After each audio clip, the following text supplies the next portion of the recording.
the mix of heavy rain and wind, tree service companies, they're expected to get very busy over these next several days. With the ground saturated, experts say some trees are likely to fall down or uproot. CBS News Philadelphia's Jasmine Payoute is here with tips about how you can prepare ahead of this. Jasmine.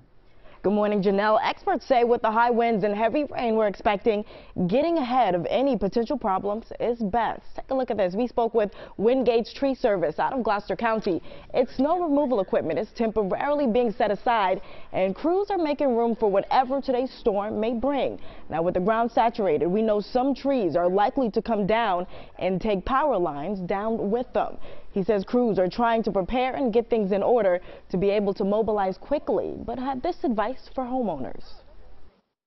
We're expecting to be, a storm that we'd usually see in June, July, August, the summertime months. If you know you have an issue, get a hold of someone now and try to get something, taken care of before it causes, a major problem. Check the base of the trees. Do you see any cracking? Do you see any splitting happening? If in the crotches of the trees, do you see any decay or splitting going on?